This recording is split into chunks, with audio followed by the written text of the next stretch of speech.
Oke, jadi di minggu ini kami akan menjelaskan mengenai simulasi algoritma Cloud Task Scheduling menggunakan CloudSim.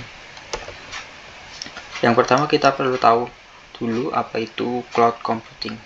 Jadi cloud computing itu adalah service. Jadi ada perusahaan yang menyediakan infrastrukturnya mereka untuk dipinjamkan. Nah, biasanya orang yang minjem ini akan perlu bayar uang, sejumlah uang gitu, dan mengikuti plan yang ada. Misal plan A dengan sumber daya sekian, plan B dengan sumber daya sekian, nanti mereka bayar, lalu yang minjam akan bisa akses infrastruktur dari perusahaan yang menyediakan layanan cloud computing. Seperti itu. Lalu apa itu cloud computing simulator? Jadi karena cloud computing itu berbayar, jadi kita perlu tahu dulu nih plannya kita itu seperti apa. Jadi kita perlu simulasi dulu aplikasi yang kita mau bangun itu seperti apa. Nah, makanya ada simulatornya. Ini untuk menentukan nih sumber daya yang kita perlukan itu seberapa besar, seberapa banyak. Nah, penjelasannya, cloud computing simulator itu adalah perangkat lunak yang digunakan untuk memodelkan atau meniru lingkungan cloud computing. Jadi untuk meniru yang asli. Ini digunakan para peneliti, pengembang, insinyur untuk menguji atau menganalisis dan mengoptimalkan aplikasi atau layanan cloud tanpa harus mengakses cloud infrastruktur cloud fisik yang sebenarnya. Lalu tujuannya apa menggunakan cloud simulator? Yang pertama pasti karena tidak harus meminjam infrastruktur yang asli, maka biayanya pasti lebih murah. Lalu fleksibel, karena kan biasanya kalau meminjam infrastruktur cloud itu ada plan A, plan B, dan jumlah sumber dayanya itu dibatasi sesuai plannya. Nah, kalau di simulator itu biasanya nggak dibatasi, jadi fleksibel banget penggunaan dayanya, sumber dayanya. Lalu hasilnya itu konsisten dan valid. Jadi kalau misalnya di simulator hasilnya A, kemungkinan besar kalau diaplikasikan di cloud yang asli, maka akan hasilnya itu sama. Nah, apa sih bedanya simulator dengan real? Bedanya itu ada di waktu implementasi. Kalau misalnya menggunakan real, misal kita menggunakan server gitu, itu kan ada waktu buat pengadaannya, waktu buat cari engineer yang mumpuni buat masangnya, lalu dipasangkan sistemnya segala macam, itu waktunya akan makan banyak sekali. Sedangkan kalau simulator itu bisa langsung diimplementasikan, jadi nggak perlu setting segala macam, nggak perlu pengadaan, jadi cepat sekali. Lalu biayanya, karena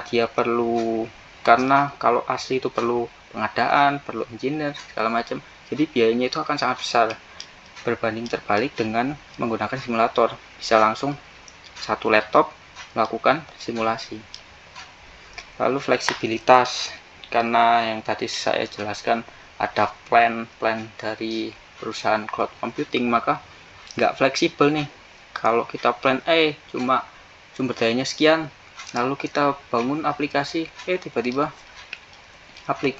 sumber dayanya sudah habis, kita harus upgrade ke plan B.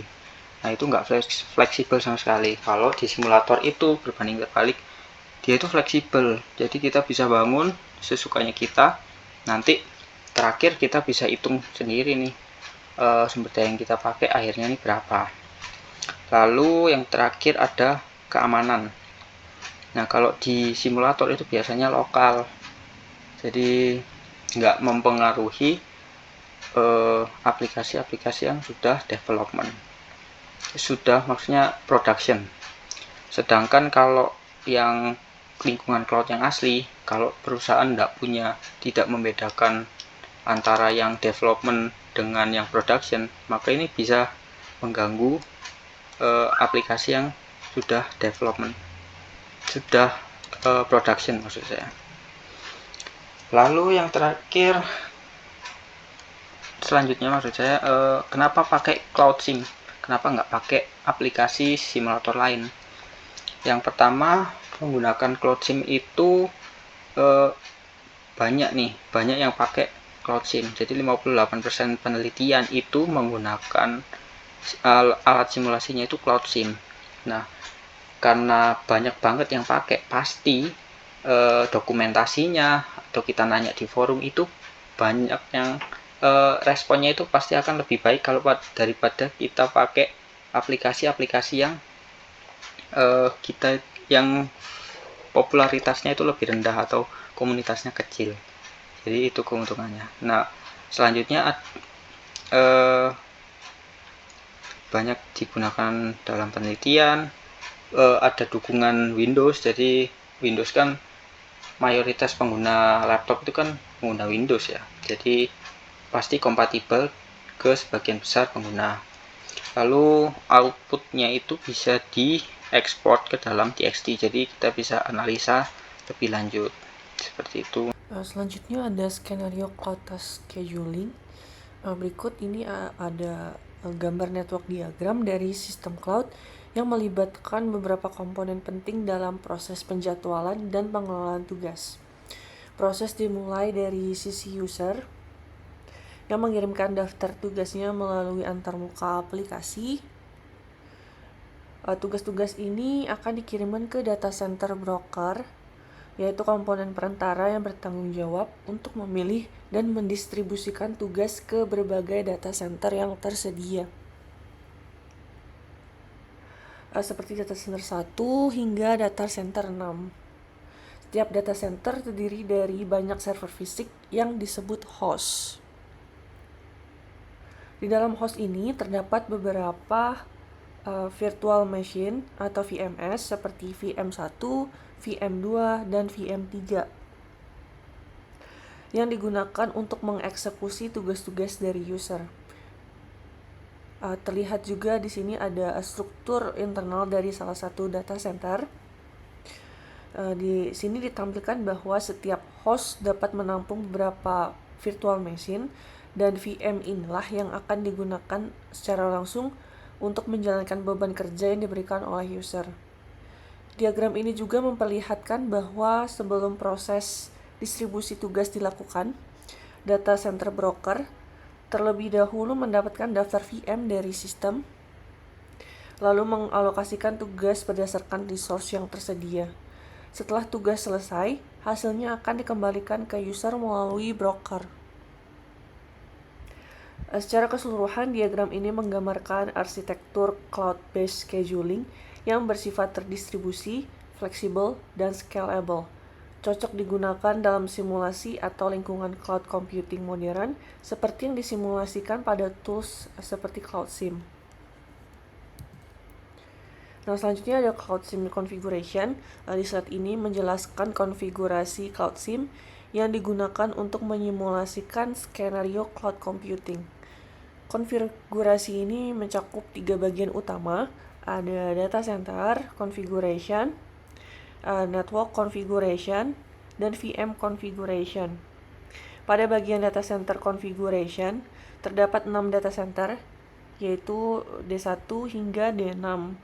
Masing-masing memiliki spesifikasi yang sama, yaitu 1000 GB memori, 128 GB RAM, 6 processing elements, dan terdiri dari 3 host dengan masing-masing host memiliki 4 core. Konfigurasi ini menunjukkan kemampuan komputasi yang cukup besar dan merata di seluruh data center. Lalu di network configuration ini menjelaskan bandwidth dan latensi masing-masing data center. Semua data center memiliki bandwidth sebesar 10 Gbps, namun latensinya bervariasi dari 6 hingga 10 milidetik. Ini menunjukkan adanya perbedaan performa jaringan yang bisa mempengaruhi pengambilan keputusan dalam proses penjadwalan tugas. Terakhir, di bagian bawah ini ada VM configuration yang mendeskripsikan 3 tipe VM yang digunakan. Nah, VM1 memiliki kecepatan 400 MIPS dengan RAM 512 MB. Vim 2 sedikit lebih tinggi, 500 MIPS, dan RAM 1024 MB. VM3 adalah yang paling kuat dengan 600 MIPS dan RAM 2048 MB. Semua VM memiliki storage 1000 MB dan menggunakan satu prosesor. Konfigurasi ini dirancang untuk meniru lingkungan cloud nyata secara fleksibel dan memungkinkan pengujian algoritma penjadwalan, load balancing, atau simulasi IDS secara efisien di Cloud SIM. Lalu selanjutnya ada instalasi Cloud SIM. Nah, di slide ini menjelaskan langkah-langkah instalasi Cloud SIM versi 3.0.3 menggunakan Eclipse IDE. Pertama, pastikan kita telah menginstal Java Development Kit atau JDK versi 1.6 atau lebih tinggi, karena Cloud SIM dibangun menggunakan bahasa pemrograman Java. Selanjutnya, unduh Eclipse IDE for Java Developers yang sesuai dengan sistem operasi kita. Kemudian, unduh versi stabil Cloud SIM 3.0.3 dari repositori resminya. Setelah semua perangkat lunak terunduh, buka Eclipse dan buat proyek Java baru dengan memilih File, New, Project. Beri nama proyek misalnya Cloud SIM Project. Hilangkan contreng pada opsi Use Default Location dan arahkan ke folder tempat kita mengekstrak Cloud SIM. Kemudian pilih Next. Lalu pada tab Libraries, tambahkan file commons stripmat 3-3.x.jar sebagai external jar untuk memastikan semua dependensi terpenuhi. Setelah proyek dikonfigurasi, navigasi ke paket org.cloudbus.cloudsim.examples dan Project Explorer. Buka file cloudsim example 1.java dan jalankan simulasi dengan menekan Ctrl plus F11 atau melalui menu Run. Jika berhasil, hasil simulasi akan ditampilkan di konsol Eclipse, menandakan bahwa instalasi Cloud SIM telah berhasil dan siap digunakan untuk eksperimen lebih lanjut. Jalankan project Cloud SIM yang sudah kita download, kita bisa menggunakan Eclipse sebagai IDE-nya. Caranya kita import project yang tadi setelah kita download ke dalam Eclipse, file import aja seperti biasa. Dan kemudian kita bisa coba langsung run untuk melihat proses yang ada di dalam example project Cloud SIM-nya tadi. Setelah di-run, di bagian konsol ini akan terlihat detail prosesnya yang terjadi di dalam menjalankan project itu. Nah, kalau kita mau mungkin melihat lebih detail setup-nya, bisa menonton video lengkapnya di tutorial dari channel Cloud SIM seperti di link di bawah ini. Nah, kalau kita melihat lebih detail di sini sebenarnya ada beberapa istilah yang perlu kita pahami untuk setup lebih lanjut Cloud SIM. Nah, jadi kita ambil sebuah contoh, misalnya kita ingin membuat task scheduling ya, Cloud SIM. Nah, kita perlu memahami dulu konsepnya. Jadi contohnya itu ibaratnya kita memiliki data center yang di dalamnya itu ada banyak VM atau komputer-komputer. Nah, kita akan memberikan tugas ke komputer-komputer ini supaya bisa dikerjakan seluruhnya. Nah, istilah-istilah di sini adalah hal-hal yang perlu kita setting di dalam project Cloud SIM tadi supaya task scheduling ini berjalan. Yang pertama adalah cloudlet. Nah, ini adalah tugas yang harus diproses. Kemudian VM, ini adalah mesin virtual atau komputer yang akan memproses tugas tadi. Lalu data center, yaitu tempat VM-nya ini akan dijalankan. Lalu broker, yaitu mengatur penjadwalan tugas ke VM. Jadi broker ini akan menentukan tugas A misalnya dikerjakan oleh VM nomor 1, tugas B dikerjakan oleh VM nomor 2, dan juga urutan-urutan pengerjaannya. Lalu scheduling policy, yaitu pengaturan bagaimana tugas itu akan dikerjakan. Kita bisa mengatur berupa time shared, yaitu misalnya satu VM akan mengerjakan beberapa tugas bersamaan.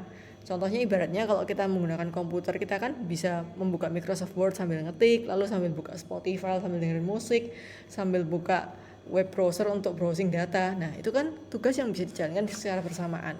Contohnya ibaratnya seperti itu. Kalau spread share artinya satu cloudlet akan jalan penuh satu VM. Jadi satu komputer itu akan menjalankan satu tugas saja sampai selesai. Setelah itu baru digantikan oleh tugas yang lain. Nah, ini bisa dilakukan kalau memang task yang kita jalankan, cloudlet yang kita jalankan itu membutuhkan resource yang besar. Nah, maka kita bisa alokasikan VM itu untuk menyelesaikan tugas itu terlebih dahulu. Nah, untuk men-setting semua ini kita bisa mempelajari lagi lebih detail nantinya di bagian pemrogramming yang ada di dalam CloudSIM-nya sendiri. Nah, untuk contohnya bagaimana detail contoh project-project yang menjalankan run scheduling, kita bisa pelajari kembali di video-video tutorial CloudSIM yang ada di link berikut. Baik, untuk penjelasan mengenai CloudSIM kurang lebih sampai di sini. Terima kasih.